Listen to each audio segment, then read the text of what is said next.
Stel jou voor, jy is vreeslik nuuskierig oor wat in die kombuis aangaan. Pappa of mamma is besig om 'n groot, geheimsinnige boks toe te draai met blinkpapier en 'n groot stryk. Jy loer om die hoek, jou oë blink en jy vra opgewonde: "Mamma, wat is daarin? Wat is daarin? Vir wie is dit?" Mamma draai stadig om met 'n geheimsinnige glimlag op haar gesig, sit haar vinger op haar lippe en sê met 'n fluisterstem: "Dit, my skat, is husse met lang ore." En skielik dink jy aan 'n vreemde, harige dingetjie met ore so lank soos die van 'n donkie, wat stilletjies in die boks sit en wag vir die regte oomblik om uit te spring. Kan jy raai wie hierdie geheimsinnige en grappige gedierte is? Dit is 'n hus met lang ore. Die hus met lang ore is seker die mees geheimsinnige wese in die hele Afrikaanse taal. Hoekom? Want niemand het nog nooit regtig een gesien nie. Dit is 'n denkbeeldige wese wat spesiaal gemaak is om nuuskierige agies se vrae te beantwoord wanneer groot mense 'n geheim wil hou.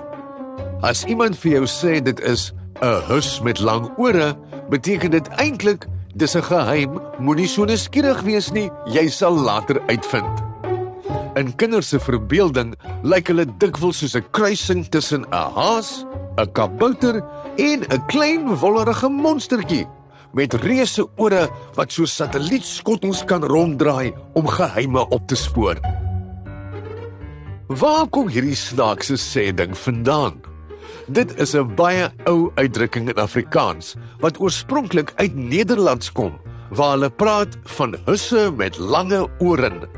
Lank gelede was 'n hus of hutspot 'n soort mengelkos of 'n potkos waarin allerlei dinge gegooi is.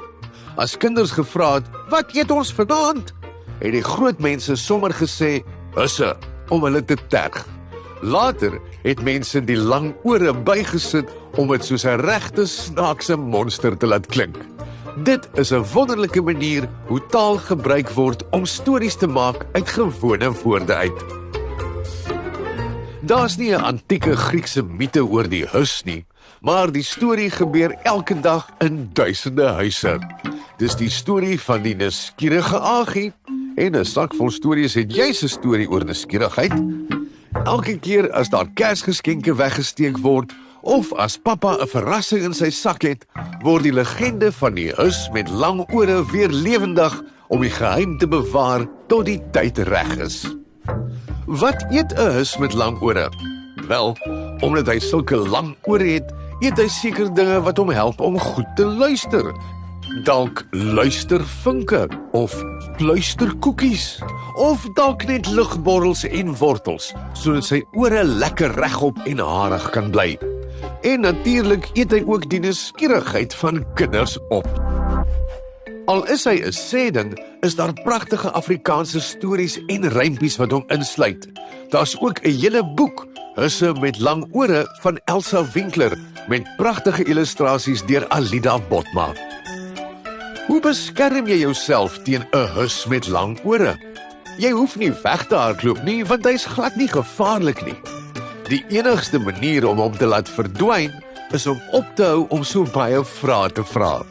As jy geduldig wag en sê, "Goed, ek sal wag vir die verrassing," dan pak die hus sy lang ore op en sweef saggies weg na die volgende nuuskierige huis toe.